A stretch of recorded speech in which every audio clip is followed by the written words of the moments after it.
Hello दोस्तों, मैं विशाल राज Magadh classes की यूट्यूब चैनल पे आपका स्वागत करता हूं। दोस्तों, आज हम लोग स्टार्ट करने जा रहे हैं पर्यावरण अध्ययन।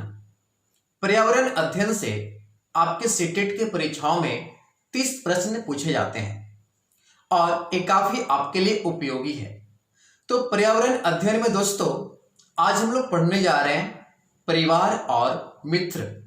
परिवार और मित्र के बारे में आप लोगों को काफी समझ है, बट थोड़ा सा समझ को विकसित करना है तो आपके परिवार और मित्र से प्रश्न बन जाएंगे। दोस्तों, परिवार क्या होता है? तो सबसे पहली बात आप लोग समझ लीजिए, परिवार व्यक्तियों का समूह होता है, यानी जिसमें दो या दो से अधिक व्यक्ति निवास करते हैं। उन्हीं व्यक्तियों के समूह को परिवार कहते हैं, जो विवाह और रक्त संबंधों से संगठित होता है। तो इस प्रकार से सुसंगठित व्यक्तियों का समूह परिवार कहलाता है।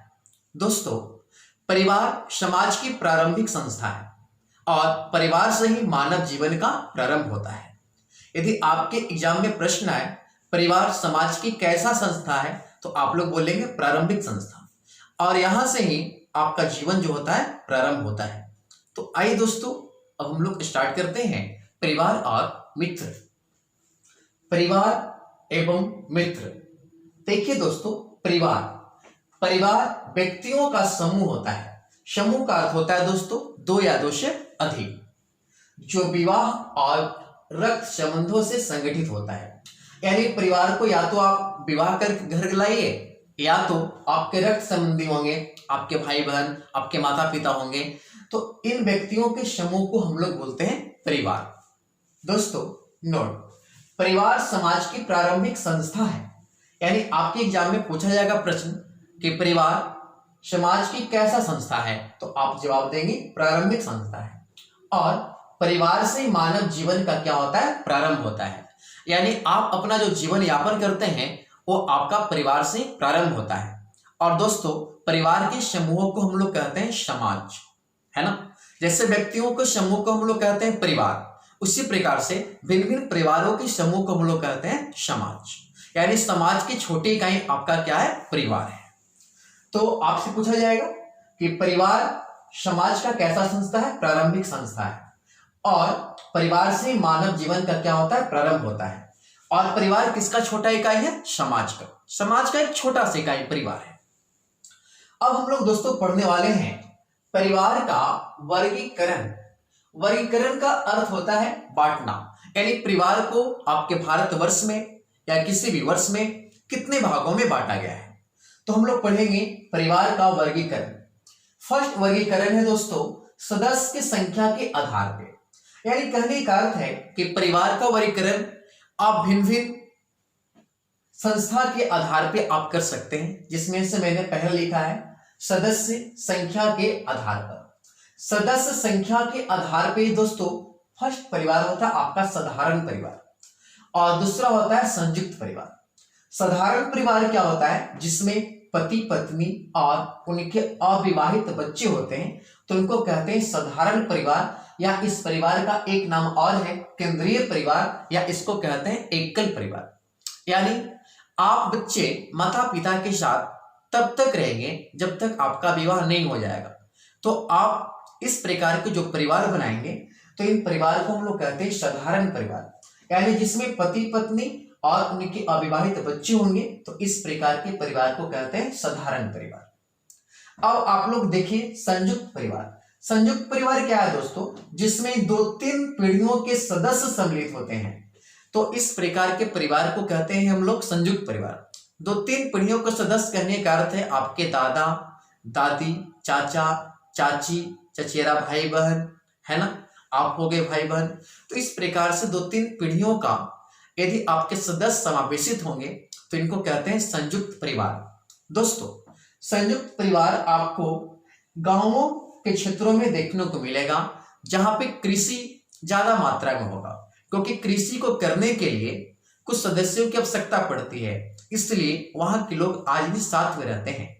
इसलिए ग्रामीण क्षेत्रों में अधिकांश आपको संयुक्त परिवार मिलेंगे, और नगर और महानगर में दोस्तों आपको मिलेंगे साधारण परिवार ज्यादा मात्रा में। संयुक्त परिवार दोस्तों आज के डेट में इसकी संख्या काफी कम हो रही है और आपको अधिकांश देखने को मिलता है कौन सा परिवार, साधारण परिवार। तो एक है दोस्तों आपके सदस्य संख्या के आधार पर वर्गीकरण, साधारण परिवार और संयुक्त परिवार। अब हम लोग पढ़ेंगे वैवाहिक रचना के आधार पर परिवार का वर्गीकरण। तो वैवाहिक रचना के आधार पर परिवार दो प्रकार का होता है, या तो कोई व्यक्ति एक विवाह करता है या तो कोई व्यक्ति बहुविवाह करता है। दोस्तों यानी कहने का अर्थ है यदि कोई व्यक्ति एक विवाह करता है तो एक विवाही परिवार कहलाता है, और एक से अधिक विवाह करता है तो कहलाता है बहुविवाही परिवार। दोस्तों इसमें या तो लड़का एक से अधिक विवाह करता है या तो लड़की एक से अधिक विवाह करती है। तो दोस्तों कहने का अर्थ है कि यदि आपका लड़का एक से अधिक विवाह करता है, लड़का एक से अधिक विवाह करता है तो बहुपत्नी परिवार कहलाता है। यानी कहने का अर्थ है कि पत्नी की संख्या बढ़ जाता है, यानी लड़का एक से अधिक विवाह करता है तो पत्नी की संख्या बढ़ता है तो बहुपत्नी परिवार कहा जाता है। यानी जिसका संख्या बढ़ता है वही परिवार होता है। और यदि दोस्तों कहने का अर्थ है कि आपकी पत्नी और किसी मर्द से विवाह करती है तो वहां पे पति की संख्या बढ़ गया तो उसको कहते हैं बहुपति परिवार। तो इस प्रकार से थे आपके वैवाहिक रचना के आधार पर परिवार, एक विवाह परिवार और बहुविवाह परिवार। अब दोस्तों हम लोग पढ़ेंगे निवास के आधार पर परिवार। दोस्तों कहने का अर्थ है कि शादी होने के बाद कोई व्यक्ति अपने पिता के संपत्ति पे या पिता के बनाए गए निवास पे ही रहते हैं। तो इस प्रकार के परिवार को हम लोग कहते हैं पितृस्थानीय परिवार। दोस्तों कुछ लोग ऐसे होते हैं जिनके विवाह होते हैं तो लड़कियों के साथ चले जाते हैं और उनके घर जाकर रहते हैं, तो इस प्रकार के परिवार को कहते हैं मातृस्थानीय परिवार। यानी वो लड़की के माता के साथ रहने लगते हैं तो उनको कहते हैं मातृस्थानीय परिवार। और तीसरा है दोस्तों नवस्थानीय परिवार। नवस्थानीय परिवार कहने का अर्थ है कि इसमें जो व्यक्ति होते हैं अपना नव निर्माण मकान में रहते हैं, और इस प्रकार के परिवार आपके नगर और महानगर में पाए जा रहे हैं। तो एक है दोस्तों आपके परिवार के वर्गीकरण, सदस्य की संख्या के आधार पर साधारण और संयुक्त परिवार, वैवाहिक रचना के आधार पर एक विवाही और बहुविवाही, निवास के आधार पर पितृस्थानीय, मातृस्थानीय परिवार और नवस्थानीय परिवार। अब हम लोग दोस्तों जानेंगे साधारण परिवार का गुण। आपके दोस्तों सीटेट के परीक्षाओं में साधारण परिवार या संयुक्त परिवार से आपके प्रश्न आएंगे, और ऐसा क्वेश्चन आगे इनमें विशेषता कौन नहीं है, संयुक्त परिवार का दोष कौन नहीं है, संयुक्त परिवार के लाभ क्या है, हानि क्या है, तो इस प्रकार से आपके प्रश्न आएंगे। तो आइए हम लोग जानते हैं साधारण परिवार के गुण। साधारण परिवार में मैंने क्या बताया था कि पति पत्नी के साथ अविवाहित बच्चे होंगे तो उनको क्या कहते हैं, साधारण परिवार। तो इनके गुण जानते हैं। फर्स्ट क्या है दोस्तों, प्रत्येक व्यक्ति के संपूर्ण विकास पे ध्यान दिया जाता है। यानी इस प्रकार के परिवार छोटा परिवार होता है तो संपूर्ण व्यक्ति के विकास पे ध्यान दिया जाता है, उनको अच्छी तरह से। दूसरा दोस्तों व्यक्तिगत स्वतंत्रता बनी रहती है, यानी साधारण परिवार में व्यक्ति स्वतंत्र होता है कहीं आने जाने के लिए, इसलिए व्यक्तिगत स्वतंत्रता की आजादी होती है। तीसरा पारिवारिक कलेश नहीं होता है और संबंध मधुर होता है। यानी कहने का अर्थ है कि घर में जनसंख्या कम होता है तो पारिवारिक क्लेश भी नहीं होता है और संबंध भी क्या होता है, मधुर होता है। तो इस प्रकार से आपके साधारण परिवार के गुण थे। अब जिसका गुण होता है उसका दोष भी होता है, जहां लाभ होता है वहां हानि भी होता है। तो आइए अब हम लोग दोष को पढ़ रहे हैं। दोष क्या है, ध्यान से सुनिएगा। समय का अभाव होता है, जी बिल्कुल, साधारण परिवार में व्यक्ति कम होते हैं तो आपके पास समय का क्या होगा, अभाव होगा। दूसरी बात, उचित निर्देशन एवं अनुभव का अभाव होगा, जी बिल्कुल, यदि आप अकेले होंगे तो क्या होगा, उचित निर्देशन आपको नहीं मिल पाएगा, बुजुर्गों से आपको ज्ञान प्राप्त नहीं होगा, आप किसी से परामर्श नहीं ले पाएंगे, तो इसका अभाव खलेगा आपको। कब, कौन सा परिवार में, साधारण परिवार में। यानी साधारण परिवार में उचित निर्देशन एवं अनुभव का क्या होगा, अभाव होता है। तीसरा दोस्तों, आपके बच्चे जो होंगे उनको देखभाल करने में आपको समस्या होगी, क्योंकि आपके घर में सदस्यों की संख्या कम होगी तो बच्चों को देखभाल करने में क्या होगा, समस्या होगा। कौन से परिवार में, साधारण परिवार में। अब हम लोग दोस्तों पढ़ेंगे संयुक्त परिवार का गुण। संयुक्त परिवार कहने का अर्थ है, मैंने आपको बताया कि जिसमें आपके दादा दादी, माता पिता, चाचा चाची सब साथ रहते हैं, 2-3 पीढ़ियों का सदस्य रहते हैं, तो इसको कहते हैं संयुक्त परिवार। अब देखिए संयुक्त रहने से फायदा क्या है। संयुक्त रखने से आप पे सबसे पहले कहने का अर्थ है कोई बार नहीं करेगा, आप मजबूत होंगे। तो ये सारी जानकारी मैं आपको दे रहा हूं संयुक्त परिवार का गुण। दोस्तों फर्स्ट, इसमें समस्त कार्यों को मिलजुल कर बांट लिया जाता है, यानी जितने भी काम होते हैं ना, लोग हाथों हाथ बांटकर कार्य को कर लेते हैं और किसी को भार नहीं पड़ता है। यानी संयुक्त परिवार का पहला गुण है, इसमें समस्त कार्यों को मिल बांटकर कर लिया जाता है। दूसरा दोस्तों, बुजुर्गों का ज्ञान और अनुभव प्राप्त होता है। मैंने बोला था ना, संयुक्त परिवार में आपके दादा दादी बुजुर्ग होंगे तो आपसे उनका अनुभव प्राप्त होगा और आप उनके चरणों में होंगे तो वो अपनी कहानी के माध्यम से आपको शिक्षा प्रदान करेंगे। तो ये सारा आपको प्राप्त होगा संयुक्त परिवार में। तीसरा दोस्तों, सामाजिक सुरक्षा भी मिलेगा। जी बिल्कुल, आप निश्चिंत होकर कहीं जा सकते हैं, कहीं से आप कुछ भी कर सकते हैं। आपको परिवार का टेंशन नहीं होगा कि मेरे घर में कोई नहीं है, कोई लाने के लिए नहीं है, इसका आपका अभाव नहीं खलेगा। कौन से परिवार में? संयुक्त परिवार में। इसलिए आपको सामाजिक सुरक्षा मिलेगा। कौन से परिवार में? संयुक्त परिवार में। अब देखिए दोस्तों, लाभ तो है तो हानि भी होगा, यानी गुण है तो दोष भी होगा। दोष क्या है? पहला, अब आदमी ज्यादा होगा तो टंटुन तो होगा, यानी पारिवारिक कलेश होगा और द्वेष की भावना उत्पन्न होगा और हीन भावना उत्पन्न होगा। यानी कहने का अर्थ दोस्तों, ये सब कब उत्पन्न होगा? आवश्यकता पूरा नहीं होने पर, है ना।